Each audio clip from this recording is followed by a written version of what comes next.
So Joan, when it comes to new comedians, because you've been in the comedy world for quite a while. When it comes to new comedians, what are some of the things you personally look for in a comedian that you say has the it factor, especially the newer ones? If you go to well, actually, I don't go very much to the. I don't know. The it factor. The it factor is having something to say. That's always good. You're not your regular white guy standing up there or whatever, or black guy, or whatever you are. Right. You have something to say and the way to do it, and that's what really is going to make you give the it factor. I remember doing East Side Comedy Club and having Gary Valentine, who's actually a pretty famous comic, but he came up an open mic night with, he's going to hate me, with scuba gear and flaps and a clown pants and goofy wig, and I said, what the hell are you doing? And he goes, well, and I go, you know what? You have some good timing. Get rid of all that stuff. Get rid of all. You don't need that. And of course, when I started out, I used to do stupid props, and I used to do impressions of women's purses. You did impressions of women's purses? Purses. You did impersonations. It was terrible, and then I had to drag this cart with me everywhere I go, and I go, oh, this is terrible.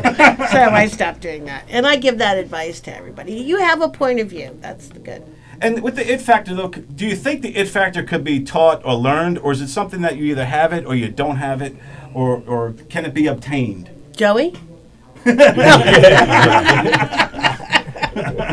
Well, Joan, first of all, you know better than me. I mean, I've heard your name for 30 years. I finally got to meet you. You know, it's an honor to meet Joan St. Onge. Yes. It really is. And to sit side by side with you, I mean, what I'm going to say is probably completely wrong. Well, I would say the it factor is being confident, not being too wordy, and like you said, being different than other comics. Being different. Yeah, being different, having a story. Take a story that's something that happened at home and just punch it up a little bit. That's what I do. Like things that actually happen in my house. Mm-hmm. I bring it to the stage and I throw some jokes into it. And then I go home, my wife wants to kill me because my personal stuff's out there, What I love about your stuff, Joey, is it comes from a different place.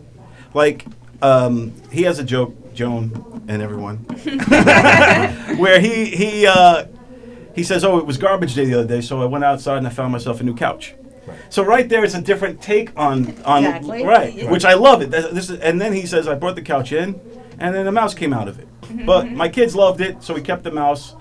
But you know how these wild mice are. A couple days later, it died. So then I had to go get a new couch. I wait till next garbage day to get a new. My kids were begging me to get it. Don't you love when somebody else messes does up your his joke? I know. I didn't even want to say this joke as I'm saying it. That's why I was overthinking. Hey, John, do some Chris Rock. I hate white people. Never see so white people. The truth about that joke and most of my jokes, and the fact that I should have moved on with my life, but I still have the mind of a child, and that's how I grew up. I grew up in a house where we actually went out. We needed a couch. We went out and drove around, found a couch. Right. And that was real stuff. That's true. And here I am, an adult, and we have money, and my wife works and I work, and I'm still looking for secondhand stuff on garbage night. And my son's first bike, I got on garbage night. Right. And I shouldn't have done that because now he's 17 years old, and I'm like, I feel guilty. I could have bought him a bike. But I found him a bike with a wobbly wheel, and I'm like, I don't know why, man, but To me, that take on it, that look of life that you have, and you don't see it often in stand-up, I think it's awesome, man, and I love it. You have a lot of jokes that are like that, and I'll let you tell the rest of your own jokes. And John's going to do 35 minutes, so Joey. I'm tired, I tell you. You guys weren't even born, except for Bruce, when I did stand-up. So that's good. I do remember seeing you on the flyers, though, on Newsday. I remember your headshot and everything, and you were right there. in the flyers. Bob Nelson, Jerry Seinfeld, Ray Romano, and Joan St. Onge. I remember it like clear as day. I was the only chick.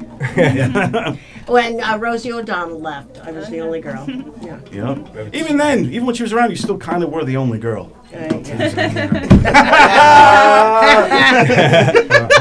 That did not. That was the joke. Was not. That joke was not Joan St. Onge approved, folks. Wait, let me give you a score.